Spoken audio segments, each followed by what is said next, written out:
Amém. Vamos aplaudir o Senhor bem forte. Aleluia.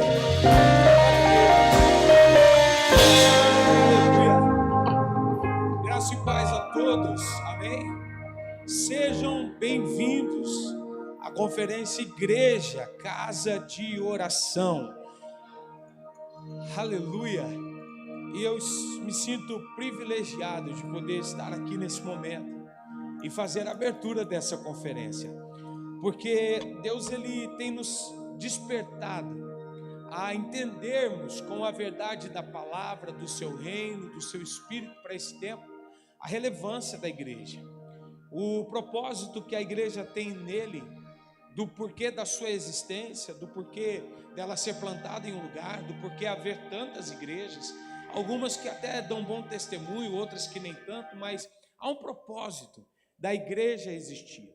Em primeiro lugar, porque a igreja ela é uma ideia de Deus. Quem pensou na estrutura, quem pensou na organização, no propósito de existência, foi o próprio Deus. Jesus em Cesareia de Filipos, ele diz sobre esta pedra, e falando sobre ele, né? Alguns atribuem essa fala a Pedro, mas na verdade Jesus falava sobre ele. A pedra, ele diz, sobre esta pedra eu edificarei a minha igreja, e as portas do inferno não vão prevalecer contra ela. Então quando Jesus ele se apropria dizendo minha igreja, ele está apresentando um projeto originado no coração dele, algo que ele decidiu fazer, algo que ele decidiu estabelecer. E como criador, ele deu o nome, e o nome vai além de igreja, e é isso que eu quero que você entenda aqui essa tarde. Foi atribuído um nome, todos me ouvem?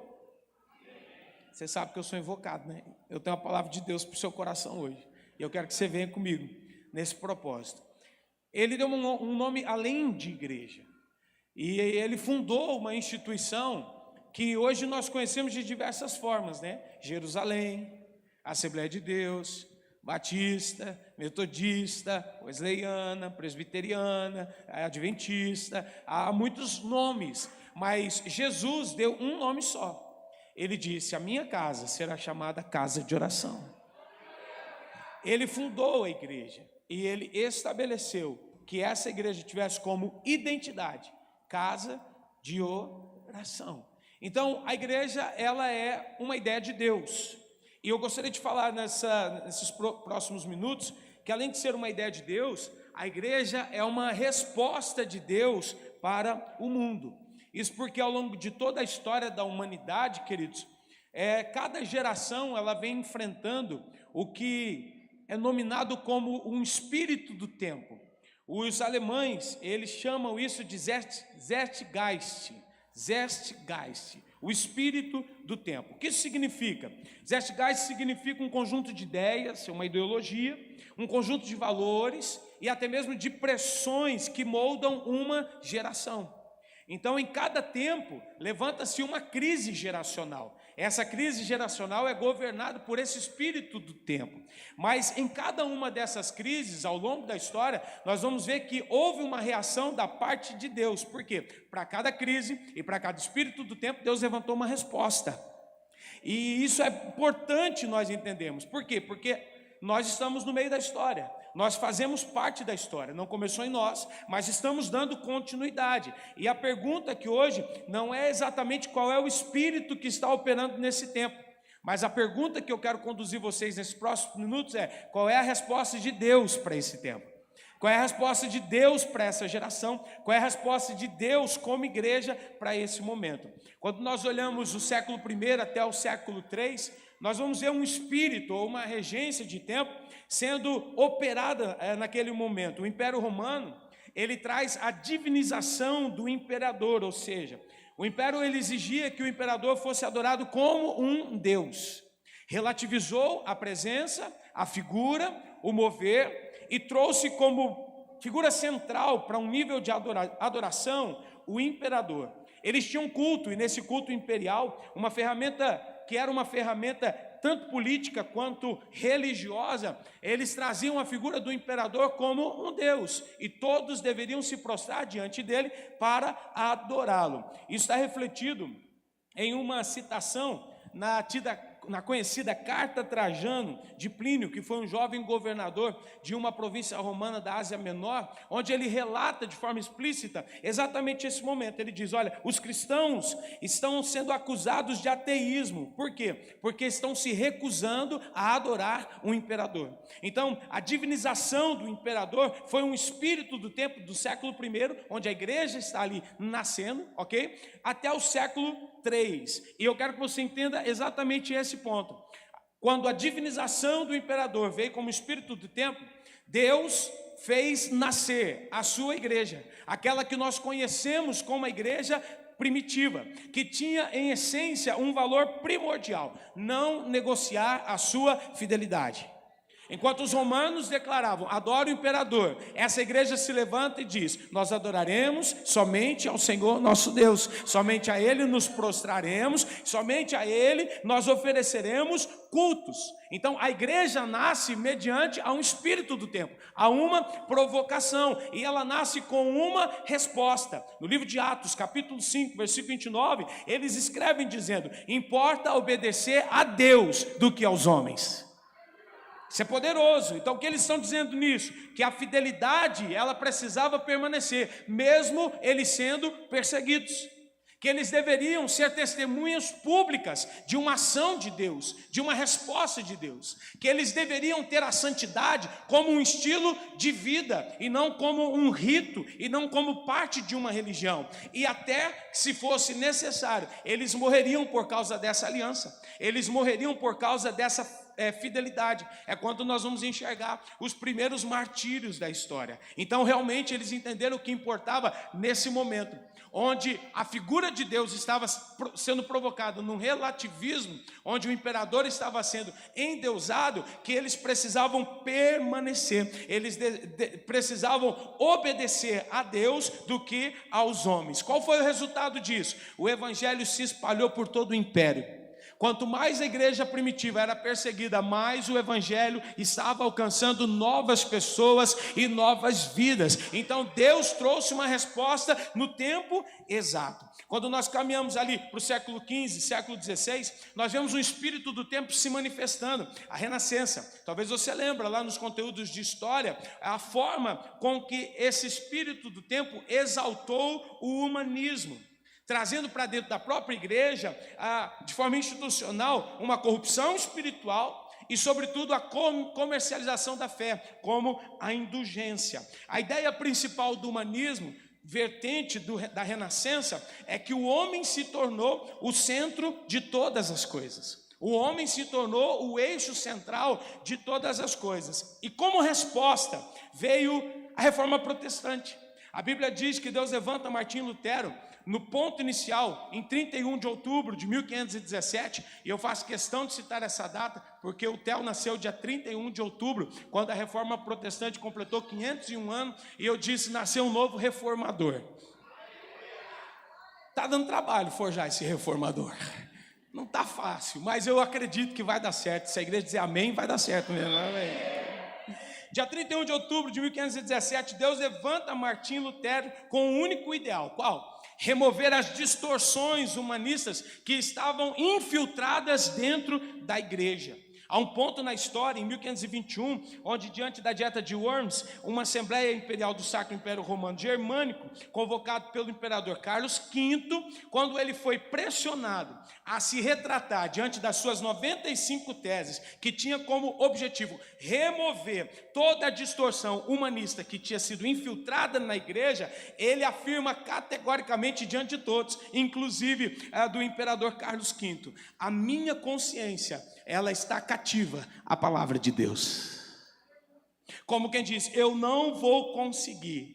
A reforma nasceu a partir disso. E essa reforma vai restaurar 3 pontos importantes dentro da história do evangelho. 3 pontos poderosos, 3 princípios extraordinários. Primeiro, a autoridade das escrituras, onde ele contesta que elas não devem mais estar escondidas nas suas mamorras. Elas não devem mais estar ocultas daqueles que deviam viver e praticar o cristianismo. Eles deveriam ter o conhecimento a ponto da a Escritura ser lida, ser compreendida, ser meditada e a sua autoridade viesse sobre a sua igreja. Há poder na palavra de Deus, a autoridade na palavra de Deus, a libertação na palavra de Deus. Então o primeiro princípio, sendo restaurados na reforma, foi a autoridade da palavra, foi a autoridade das Escrituras. Uma coisa é eu ouvir de alguém, outra coisa é eu examinar, é eu ler, é eu ter o conhecimento. Então o primeiro princípio restaurado na reforma protestante foi a autoridade das Escrituras. O segundo é que não há outro meio de salvação, senão pela graça. Se não tem Bíblia, se não tem palavra, se não tem direcionamento, como compreender essa verdade? Então, há um segundo nível. Acessando a Bíblia, entendemos que não há meios outros para sermos alcançados em salvação, senão pela graça. A graça de Deus nos alcançou. Pela graça somos salvos, mediante a fé em Cristo Jesus. E isso não vem de nós, é um dom de Deus. Então, a graça foi atribuída como o único meio de salvação. E, consequentemente, pelo texto lido, a fé pessoal em Cristo. Pela graça sois salvos, mediante a fé em Cristo Jesus. E isso não vem de nós, é um dom de Deus. E aí se cumpre o que Paulo escreve em Romanos, capítulo 11, versículo 17. Se alguns dos ramos foram quebrados, e tu, sendo oliveira braba, foste enxertado no lugar deles, você foi feito participante da raiz e também da seiva da oliveira. Essa palavra ministra muito ao nosso coração. Porque não somos judeus, não éramos os escolhidos, nós éramos como esse ramo que foi quebrado. Mas ao entender a autoridade das Escrituras, que a salvação vem pela graça, mediante a fé pessoal em Cristo Jesus, nós como galhos que eram quebrados, fomos enxertados nesta oliveira, no lugar daquele que foi tirado, e sendo enxertado nela, fomos feitos participantes da raiz e também da seiva. Olha que graça maravilhosa que nós podemos desfrutar essa noite. Olha que presença de Deus que nós podemos ter aqui essa noite. Hoje você pode levantar sua mão e dizer: eu quero ser cheio de Deus, cheio da presença do Espírito, eu quero ser um homem empoderado pela graça, pela misericórdia de Deus. Por quê? Porque fomos enxertados e assim participantes da raiz e também da seiva. Então, quando vem a ideia da renascença, Deus traz uma resposta ao mundo através de Martinho Lutero, onde a reforma protestante restaura princípios que jamais deveriam ter sido perdidos. Quando nós olhamos o século XVIII, vem o iluminismo como espírito do tempo, onde estava exaltando através de filósofos a razão humana, o que trouxe ao cristianismo um nível de frieza, onde o espiritual foi abalado e a intelectualidade foi exaltada. Mas no resumo da ópera, essa intelectualidade exaltada trouxe um vazio de vida, um vazio de alma, porque só o Espírito Santo traz aquele preenchimento que nós entendemos a partir do momento que nos entregamos totalmente e integralmente a Ele. Então, quando todos estavam sendo chamados para o campo das ideias, da filosofia, da intelectualidade, Deus trouxe uma resposta para o espírito desse tempo. O que foi? O avivamento metodista. Entre 1703 e 1791, Deus levanta John Wesley, que na sua tese principal traz como declaração: Deus não faz nada senão responder às nossas orações. Quando a ideia é trazer para a intelectualidade, Wesley vem pregando um novo nascimento. Ok, é bom pensar na vida, mas espera aí, você já nasceu de novo? Wesley vem pregando santificação, quando a santidade se tornou relativa, dentro da racionalidade. Ele vem pregando uma vida de devoção, de entrega, de generosidade, de piedade. Sabe o que Wesley vem pregando? Uma fé prática. Era o homem que levantava às 4 da manhã para orar. É o homem que viu o assoalho da sua casa afundar com as marcas dos seus joelhos. Uma fé extremamente prática. E muitos conhecem a história. O resultado disso foi o avivamento que transformou a Inglaterra e também parte das Américas. Quando nós chegamos no final do século XIX, no começo do século XX, já bem próximos de nós, há o existencialismo como o espírito desse tempo. Uma corrente também filosófica que está focada numa certa liberdade individual, onde coloca sobre o homem a responsabilidade na busca pessoal por um sentido absurdo do mundo. Ele defende que o ser humano nasce sem propósito prévio e constrói através das suas decisões e das suas escolhas a sua vida e colhe os seus resultados. Imagine entender que você não nasceu com um propósito.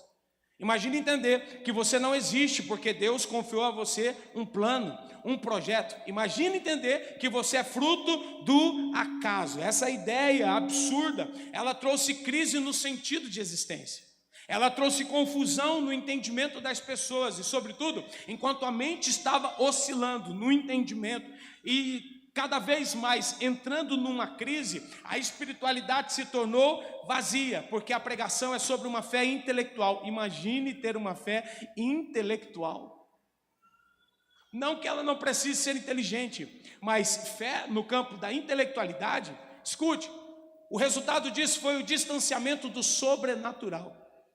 Mas Deus trouxe uma resposta, e dessa aqui, Murilo, eu gosto. A resposta para o existencialismo foi um mover pentecostal. A Bíblia diz que em 1906 Deus levanta um negro, um homem cego de um olho, chamado William Seymour, na rua Azusa. E esse homem, ele traz uma citação extraordinária. Ele diz: a cor da linha de oração foi lavada pelo sangue de Jesus que verteu sobre ela.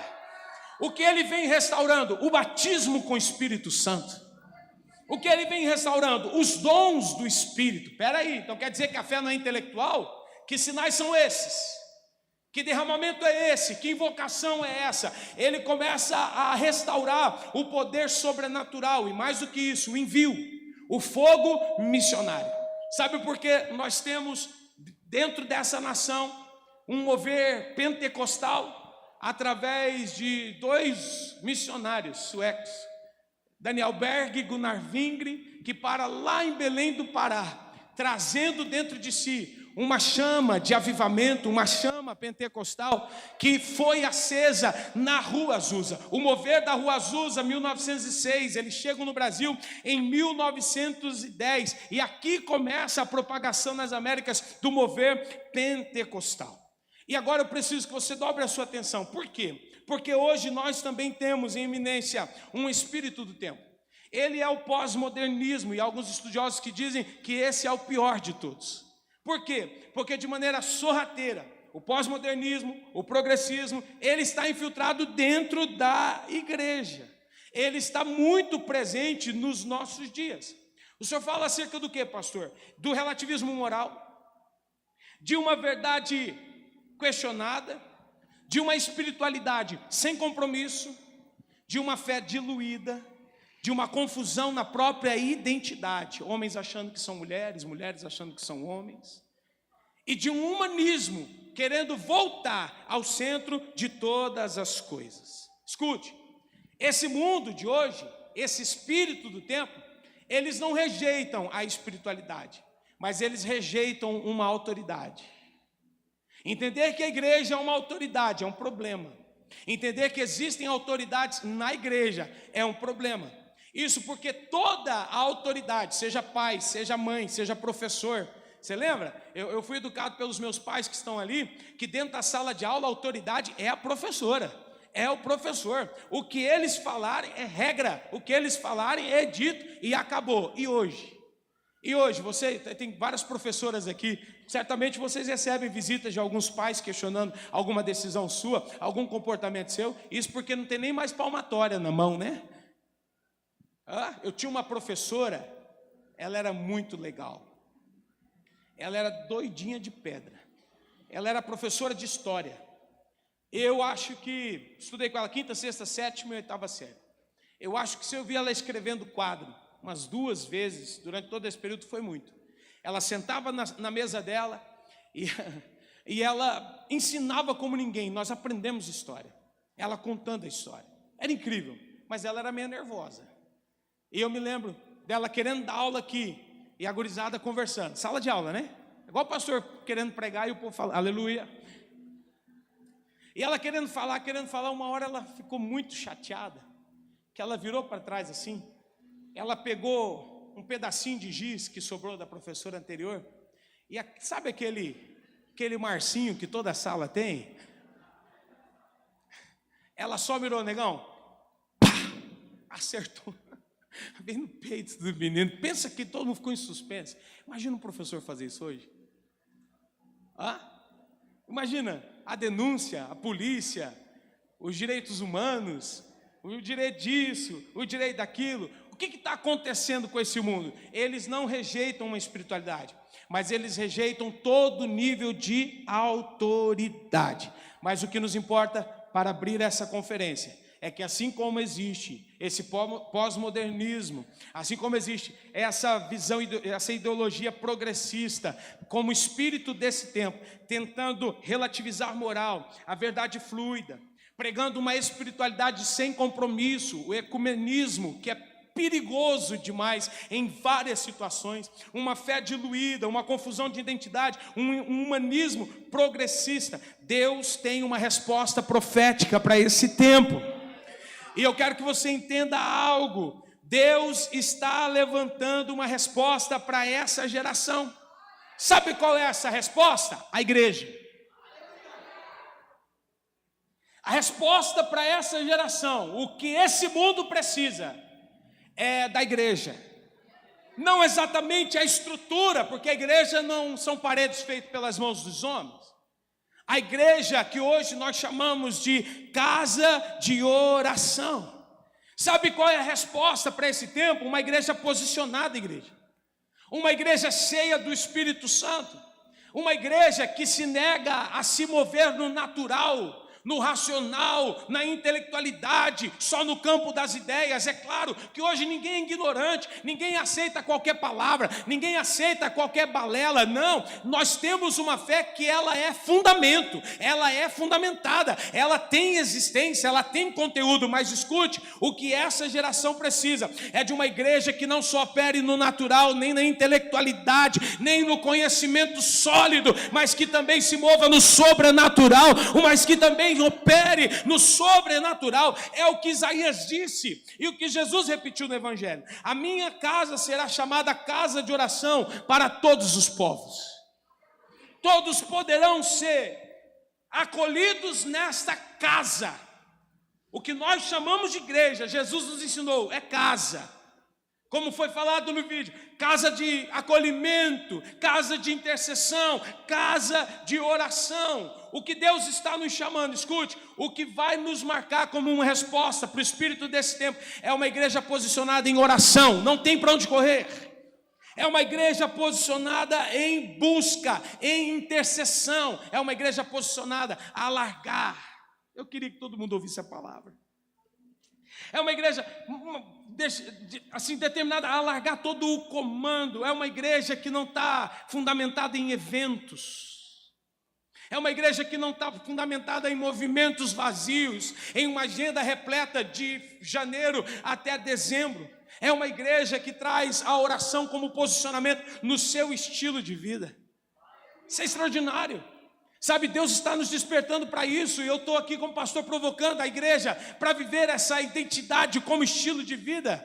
Sabe, alguns dias atrás, a irmã Amanda, a esposa do Kevin, que trabalha num salão chique, lá na Chácara Cachoeira, alguém do trabalho dela ficou sabendo que ela congrega aqui, e ela mora muito longe daqui, e congrega aqui. Amanda está aí não, né? Ainda não chegou, né? Está trabalhando. E uma pessoa que mora perto aqui na região, chegou para ela e falou assim: o que acontece lá naquela igreja? De madrugada tem uma fila de carro lá na frente. Hora do almoço outra, tarde outra. À noite sempre está em movimento. O que acontece tanto? Responde para mim. O que nós fazemos aqui às 5 da manhã? E ao meio-dia? E às 6 da tarde?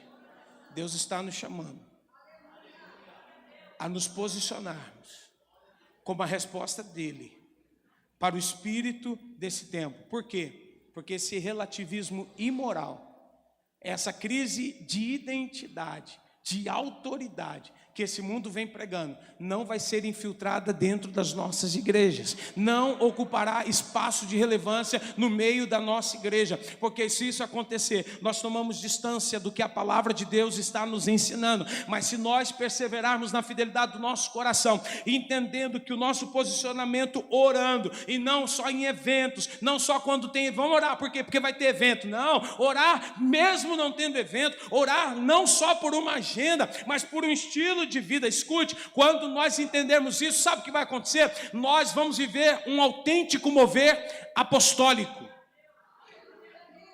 Vou falar. Nós estamos em uma agenda para viver um autêntico mover apostólico. O que foge de rótulo, de alta unção, o que foge de nomenclaturas, mas exatamente é explícito por mover. Vivi, projete para nós Marcos 16, 20. O que é um mover apostólico, pastor? É o que Jesus declarou aqui, ó.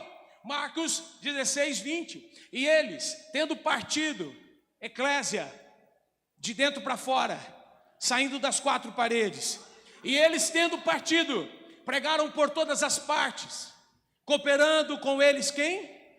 O Senhor. E confirmando a palavra com os sinais que se seguiam. Alguém pode dizer amém por isso?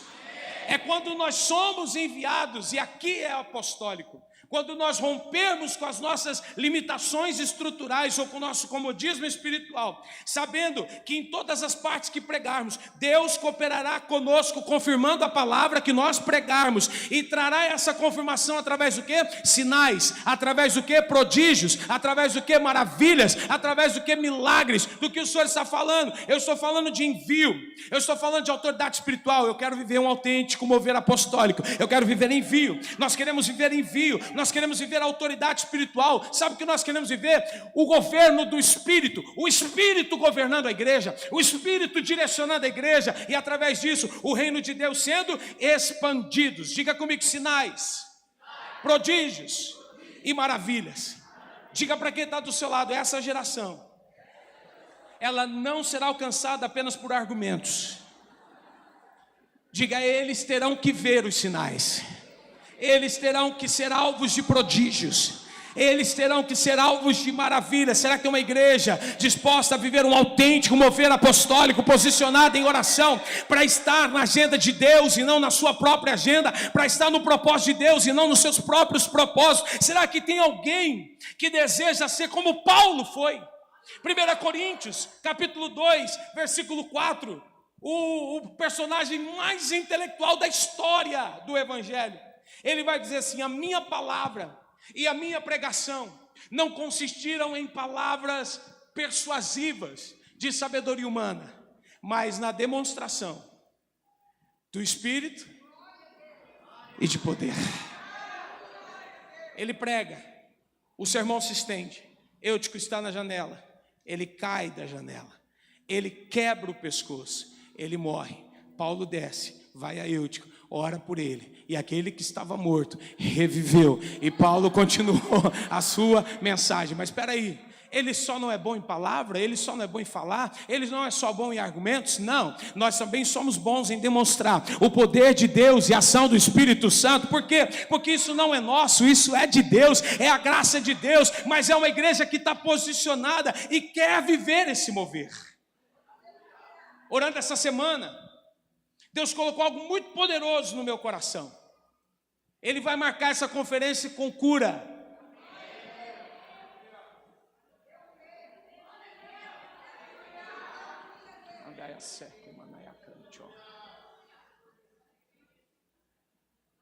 Eu não sei qual é a sua enfermidade, se você a tem,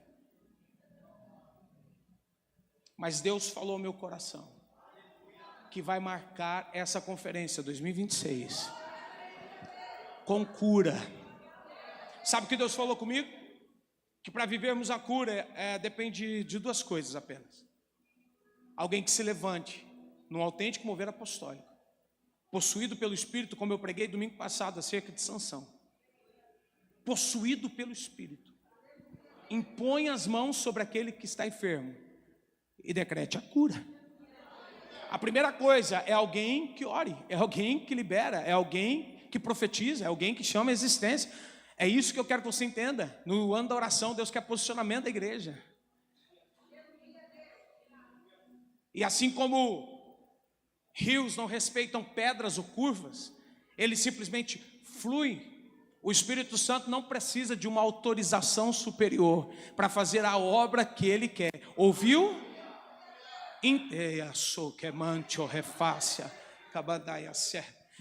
Jesus mandou, faz. Jesus mandou ir, vai. Jesus mandou orar, ore. Jesus mandou impor, imponha. Jesus mandou, não, eu estou falando da voz de Deus, eu estou falando da voz do Espírito. Mas pastor, eu não conheço a voz de Deus. Então ora, porque oração é diálogo. E todo diálogo tem perguntas, tem respostas. Tem falas e tem respostas. Então quando eu converso com alguém, ouvindo os seus argumentos e as suas respostas, eu identifico a sua voz. A oração nos traz entendimento da voz de Deus. Ouvindo a voz de Deus, não temas. Ouvindo a voz de Deus, apenas flua. Ouvindo a voz de Deus, apenas faz o que Deus está dizendo. Então escute.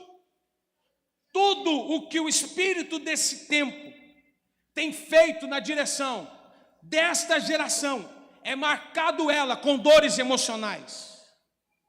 A nossa geração, ela está marcada por enfermidades psicossomáticas. Ela está marcada por crises de ansiedade, por opressões espirituais, por doenças físicas crescentes. O que é o TEA? O que é o autismo? O que são essas síndromes? O que são esses diagnósticos? E tem gente dentro da igreja sendo tocado pelo Espírito desse tempo. Eu acho que eu sou. Eu acho que eu tenho. Ei, você tem o que Deus diz que você tem. Você é o que Deus disse que você é. Eu já tive a oportunidade em discipulado de dizer para várias mães: eu não aceito o diagnóstico que o médico deu. Seu filho não é isso. Sua filha não é isso. A palavra de Deus diz, lá no livro de Salmo, capítulo 139, que antes que o nosso corpo estivesse formado, Deus já nos viu. Deus já nos conheceu. A Bíblia diz que todos os dias Ele escrevia acerca de nós no seu livro. Eu não acredito que no livro de Deus está que nós teríamos doenças, enfermidades, síndromes, que nós teríamos mazelas provenientes de um espírito de tempo, de uma geração em específica. Escuta, eu acredito num propósito certo, original, glorioso, poderoso, extraordinário de Deus. Então escute, como resposta para uma geração enferma, onde a dor só aumenta, Deus está disposto a levantar a cura. Deus está disposto a levantar a cura. Mas pastor, eu não sei como eu faço. Vivi, por gentileza. Marcos 16, 18. Estou terminando. Por incrível que pareça, pegarão nas serpentes, e se beberem alguma coisa mortífera, não lhes fará dano algum. Porão as mãos sobre os enfermos e sararão.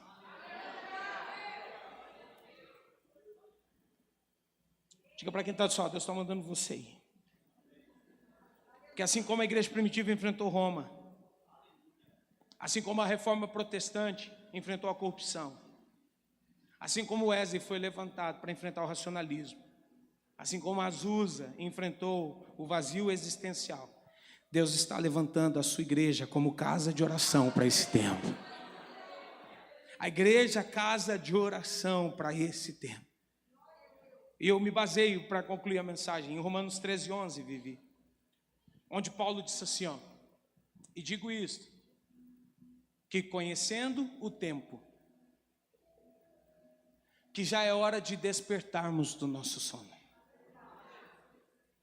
porque a nossa salvação está agora mais perto de nós do que quando aceitamos a fé. Vou falar 3 vezes para você entender essa mensagem. Conhecendo o tempo, já é hora de nós despertarmos do sono. Conhecendo o tempo, já é hora de nós despertarmos do sono. Casa de oração, percebendo e tendo leitura dos tempos, já é hora de nós despertarmos do sono. Deus está procurando essa igreja, a casa de oração. Deus está procurando essa igreja que vai dar respostas para esse tempo. Deus está procurando essa igreja que ora sem cessar em todo o tempo. E mais do que isso, não orações vazias, não orações repetidas. É o orar e manifestar o sobrenatural. É o orar e ir. Como diz o Marco Teles, num outro momento da vida dele, acreditar no Evangelho é ir. É ir. O que eu preciso? Crer. O que eu preciso? Crer. Acreditar no Evangelho é ir, não é sobre nós. Nunca foi, nunca será. Não é o nosso nome que será levantado ou exaltado. Não é sobre o que nós podemos fazer. Nós não somos curandeiros.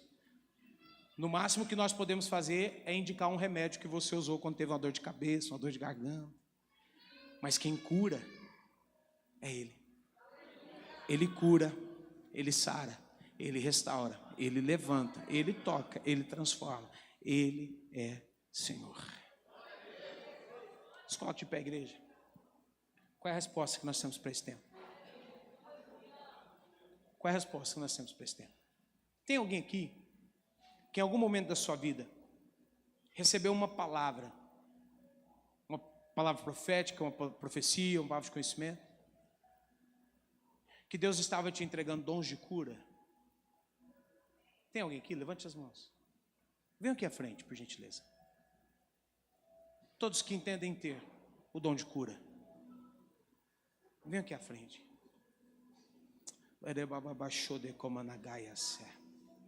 Isso.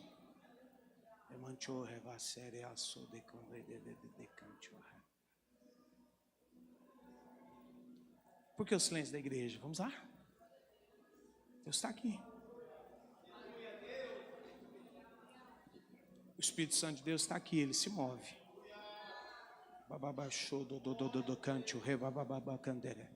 Eu chamo aqui por uma direção em Deus. Deus, Ele tirará todos os entulhos que ocuparam a sua mente, trazendo anulação de propósito, trazendo anulação de tempo, anulação de atuação, de vigor, de força espiritual, de força em Deus. Todos esses entulhos que estão impedindo as águas fluidas do Espírito fluírem, te intimidando, te constrangendo, te paralisando, esses entulhos o Espírito Santo começa a tirar da sua vida hoje, porque você é resposta para essa geração.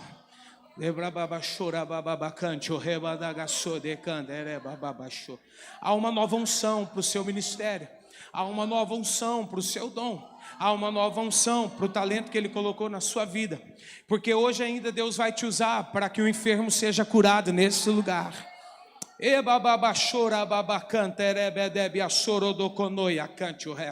E vocês que estão aqui, que são ministros, escutem, não só no momento que vocês estiverem orando com mãos impostas, mas também no momento que vocês estiverem dançando, no momento que vocês estiverem cantando, no momento que vocês estiverem tocando. Deus, Ele não precisa de uma forma correta ou de um padrão, Ele precisa de alguém que tenha coragem de dizer: Senhor, como Davi, que quando tocava a sua harpa, fazia com que os espíritos que atormentavam Saul fossem expulsos da sua vida, ao som do meu instrumento, ao som da minha voz, ao gesto da minha dança. Toca com cura, toca com poder. Igreja, se prepara.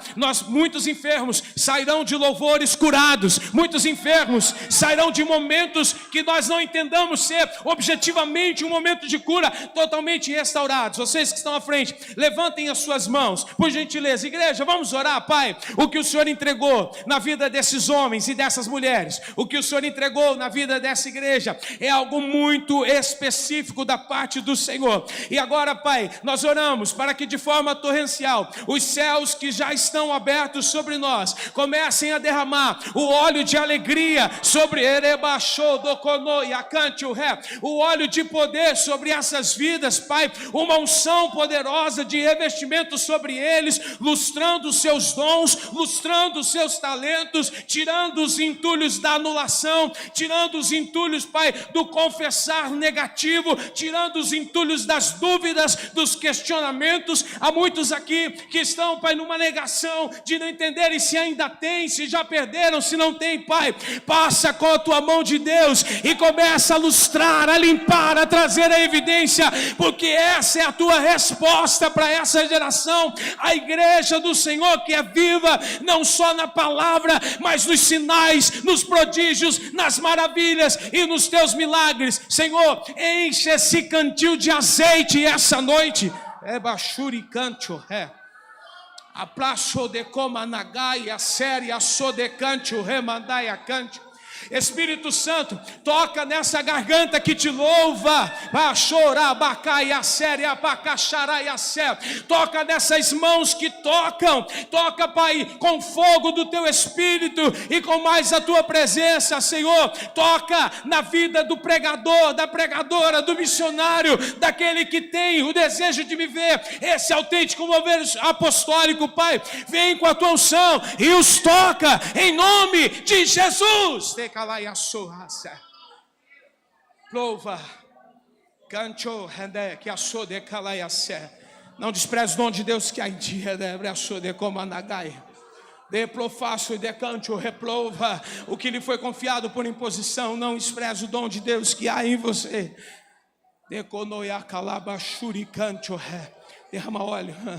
Derrama óleo, vinho novo, vinho novo, vinho novo, vinho novo, vinho novo. Derrama óleo fresco, óleo fresco, óleo fresco. Achuricante, replaplachou.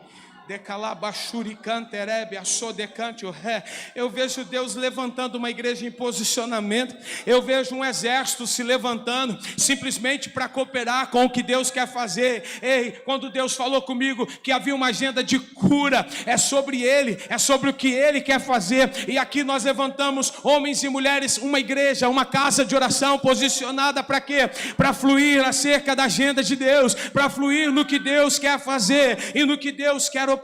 Recebam uma nova autoridade em Deus, recebam uma nova unção do Espírito, sejam capacitados pelo Senhor e que todos os escombros dos seus talentos e dons sejam simplesmente removidos em nome de Jesus.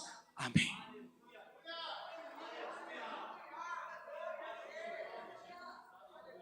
Quero que vocês virem de frente para a igreja. Pode virar de frente para a igreja. Isso. Eu quero chamar todos os enfermos essa noite. Não importa se a sua enfermidade é crônica, se ela é viral, se é síndrome, se é má formação. Não importa se você não ouve de um lado, só ouve do outro, ou se a sua audição é reduzida, se a sua visão é reduzida, se a sua fala é comprometida. Não importa se você tem uma formação óssea, se você tem uma perna menor do que a outra. Não importa se por esses dias você foi acometido de câncer, você foi acometido de um diagnóstico maligno, sabe, com os seus rins sendo comprometidos no seu funcionamento, pulmões manchados. Deus falou comigo essa semana que Ele curaria gastrites, Ele curaria úlceras, refluxos, mulheres com endometriose. Não importa qual foi o seu diagnóstico, eu quero convidar todos os enfermos, porque qualquer uma dessas pessoas estão habilitadas a orar por você essa noite, a declarar a sua cura, a declarar a sua libertação. Então eu quero pedir que você faça isso nesse momento. Aumenta o pad para mim, sobe o som do pad, por favor. E nós vamos declarar esse fluir de Deus. Eu quero que vocês vão ao encontro de uma dessas pessoas. Vocês vão virar de frente para elas, vão orar por vocês, ok? E em nome de Jesus, tendo orado, vocês vão retornar ao lugar de vocês. Escutem, voltem percebendo a cura, porque os nódulos sumirão agora. A visão vai ser aberta agora. Os ouvidos serão abertos agora. Deus falou comigo que Jerusalém entra numa unção de Efatá. Jerusalém entra numa unção de Talita Cumi. De Assora abaixou de Comanaiacé. Oramos. Igreja, a oração é sua. Levante as mãos e comece a orar. Comece a orar. Libera a cura, libera a cura, libera a cura. No teu ruá, Jesus. Show, plou, foi, caçou. Reprachou, deconou, calaba, sorebanto, ré. Xerecou, valabachou. Nós ordenamos as pernas voltarem em movimento agora.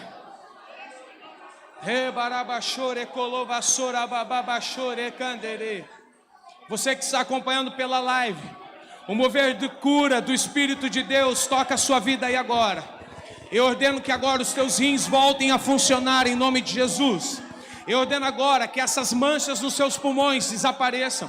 Eu ordeno agora que a endometriose, mulher, ela suma da sua vida, essa hemorragia seja estancada e que você tenha saúde. Eu libero sobre a sua vida agora, seja tocado pelo Espírito de Deus os seus pulmões, as manchas sumiram, a gastrite desapareceu, a úlcera não existe mais, é no poder do nome de Jesus, é na autoridade do nome de Jesus. Nós como igreja, casa de oração, declaramos cura dessa depressão que não é sua, do pânico que não é seu.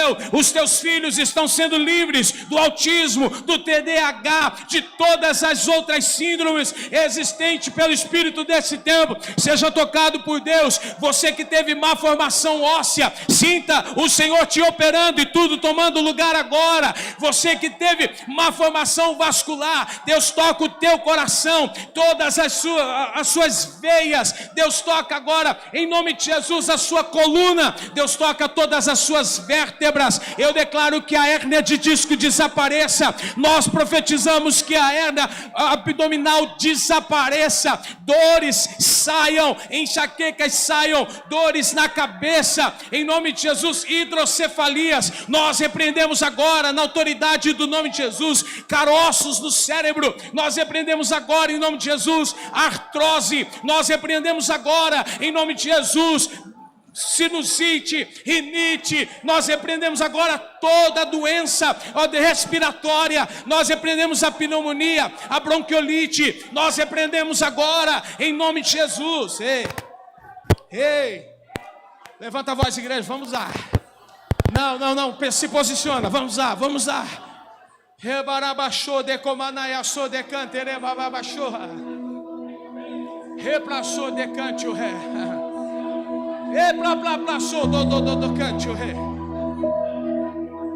Toda esterilidade nós repreendemos agora. Jesus, vira esse útero.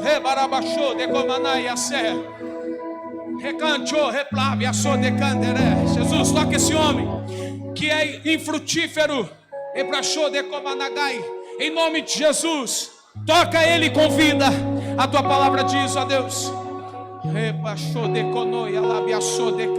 que quem tem o filho tem a vida, mas quem não tem o filho não tem a vida.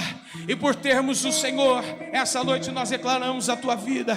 Essa noite nós fluímos na perspectiva da tua vida. Move as águas paradas nesse lugar.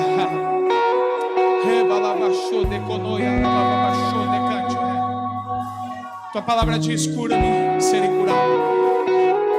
Sara-me, serei sarado. Em nome de Jesus. Em nome de Jesus. Em nome de Jesus. Em nome de Jesus.